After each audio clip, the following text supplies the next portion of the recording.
Okay, now we look at the other example, which is a beam attached to a wall, and there's a pin joint which is something like this. So it's a connector, the beam is here, and there's a hole in the connector, and there's a hole in the beam, and a pin is passed through here. So this acts like a hinge, which means that the beam can only go up or down. It can't go in or out or up down like that. It can only rotate about the pin. So that's a pin joint, which is something that's going to be used a lot when you do the statics course. So well, because it's hanging out like that, it's going to simply fall over. So we attach a cable, and that cable holds it up. And the question is, find the tension in the cable so that when you're designing such a thing, you can have a cable that doesn't break because of the weight. And well, we also have a person standing on it. Now the data is given here.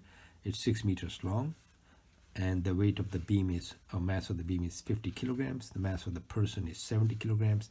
The person is standing at 2 meters from the pin. The length is 6. The center of mass is at 3, and the cable is at an angle 5, which is 50 degrees. Now, the first step is to make a free body diagram. So we show all the forces. We have the mass of the person times g, so that's the weight of the person. The weight of the beam acts at the center. The tension excuse me, pulls upwards at this angle, which we break up into its x and y components. And there will be some reaction from the wall, because this is going to try to slide down and push in some direction. So there's a reaction from the wall, which we break up into x and y components. So this becomes the free body diagram. Now, the next thing is to apply the equations of equilibrium. So the first equation is sum of force in the x direction, and we have these two forces in the x direction. So Rx in the positive and Tx in the negative equals 0. The next is sum of forces in the y direction. So we have Ry, Mg, and the other weight, and the tension. So we add these four forces: positive, negative, negative, and positive. So we get this. Now this in itself is not enough to solve the problem for Ty, because there are too many unknowns. So we go to the torque equation. Now, in the equation for torque, the first thing to do is to determine the axis.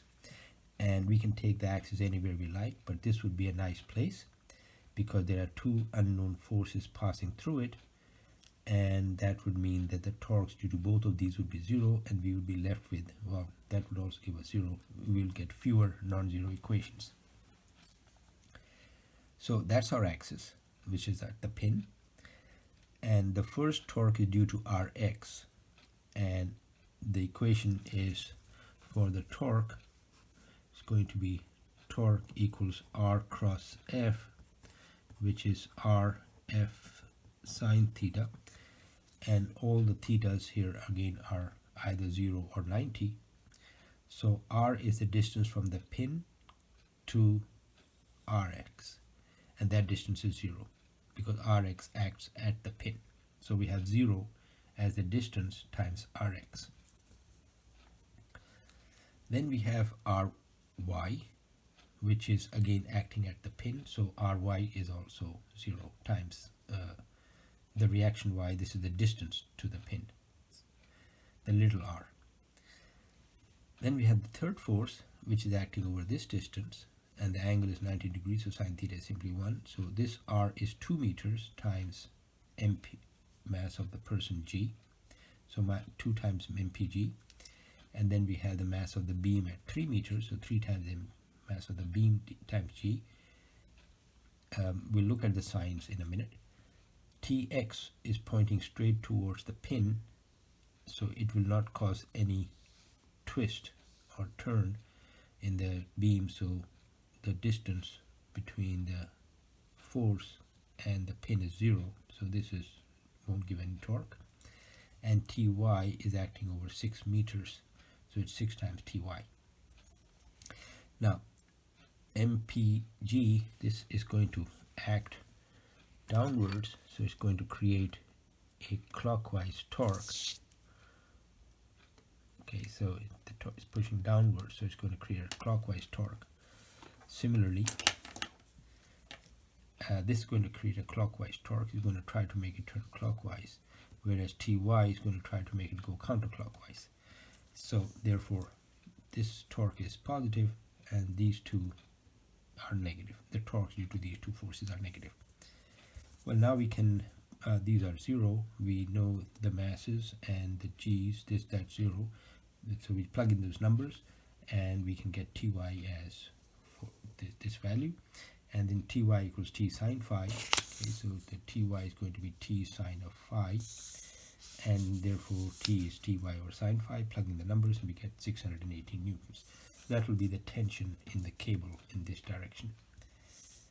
Now, using Ty, we can get, well, we already have Ty. We can also get Tx. We can plug them in here to get Rx and Ry if needed. Now, in this next example, this is what we call the ladder problem. So we have a wall and the floor, and this is the ladder that's on the floor and touching the wall. And we can, there's a person at some position. Now we can have problems like, is the ladder going to slip? It's going to slip down.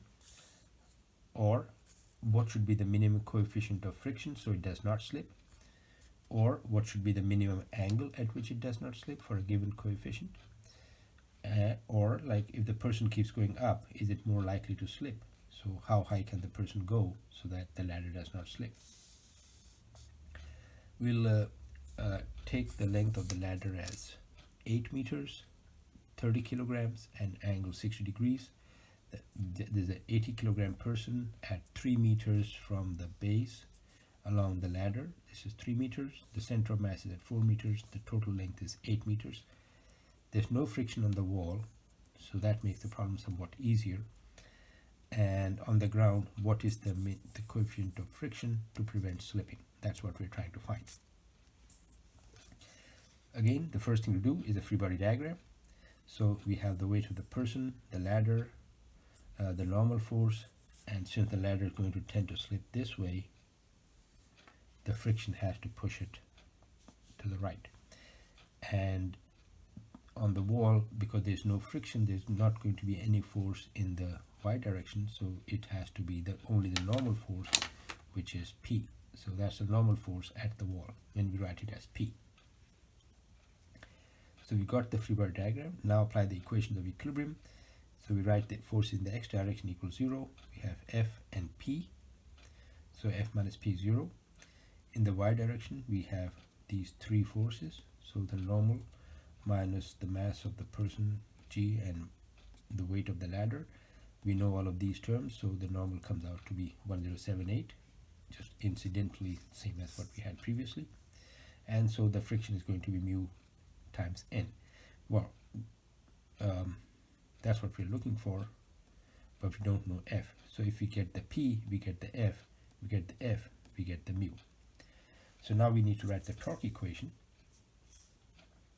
And for the torque equation, the first thing is the axis.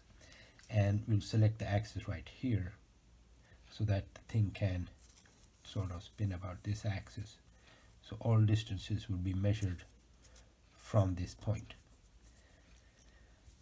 Okay, now I've written it slightly differently. We have the sum of torques is 0, so these are all the torques. The torques due to the friction, due to the normal force, due to the mass of the person, or the weight of the person, due to the ladder, and due to the P. So we have all of these, and we find each of them separately. So first, the torque due to friction. So this force and the distance is 0. So if we write it as R cross F, R is 0. R for friction is 0. So 0 F is 0. Similarly, the normal force is also, the torque due to the normal force is also 0 at that point. If we took the axis anywhere else, both of these would not have been 0. Then the torque due to the person, so it's redrawn here. The torque due to the person is going to be, again, R cross F. This is the R, and this is the F, the weight. And if we write it R cross F as RF sine theta. So R is 3 meters, F is mg, which we know, and the angle between R and F, that's the direction of R, this is the direction of F. So the angle between this line and the vertically pointing downwards line is 150 degrees. That's 60, that's 150. We have sine 150. Plugging in these values, which we already know, gives 1176. Now, if the ladder is here and is pushed downward by the person, it's going to try to make it go clockwise. And therefore, this will be a negative torque.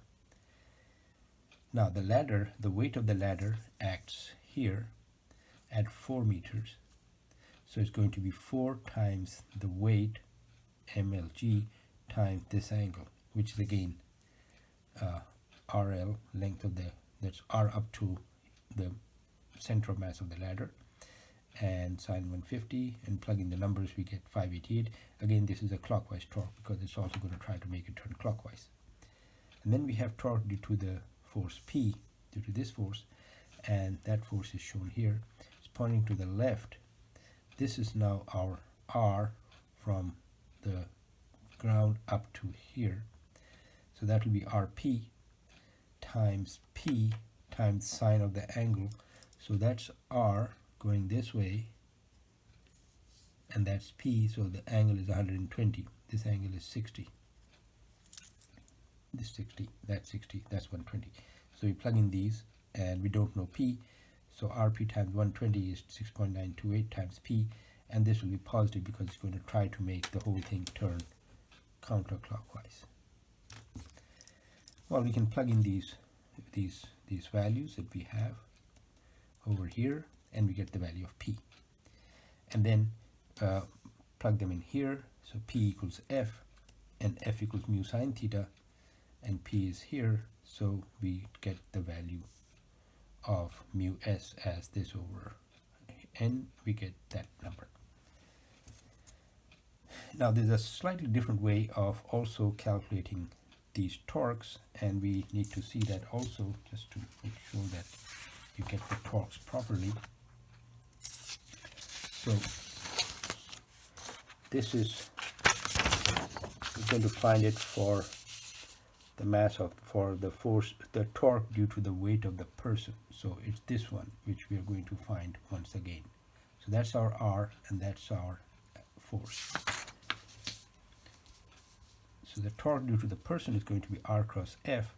This R is going to be Rxi plus Ryj. If you want to break it up into vectors, so we can have an Rxi and an Ryj. You can draw it here if you like. Ryj. Okay, so that would be our R, and the force is going to be in the negative J, so it's mg negative J. Now when you take the cross product, cross this with I with J, you get Rx mg I cross negative J, and when you cross the J with the negative J, J cross J is 0. So you get nothing from here. Ry mg J cross negative J, which is 0. And I cross negative J is negative K, so it's Rx mgk, and Rx is this distance, which is R cos theta mg negative K. Okay, and plug in all these numbers. R is 3 cos 60 mg negative K, we get minus 1176K. So this is the same as what we had before. Now it's written as a vector. We just wrote it as minus because all the torques are about the K. So we got the same number here that we had before. So previously we had this number 1176, and we saw that because it's clockwise, we took it as negative and put it here as negative. Now the same thing we want to do for the force P, creating a torque at this point. So we'll take R P, which is from here to here, cross P.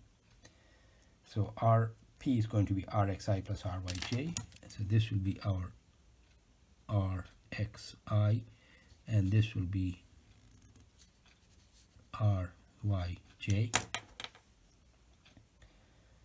cross P, which is going to be in the negative I. So I cross I is going to be 0, so we don't write that, and J cross I, or negative I, is going to be plus K, and Ry is simply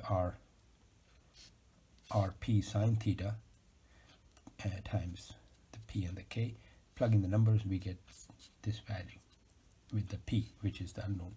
So we get the same thing, 6.928, which we had over here by doing this thing. So either you can do it this way, or you can take the cross product. In either case, you should get the same result. And then work it out and get the answer.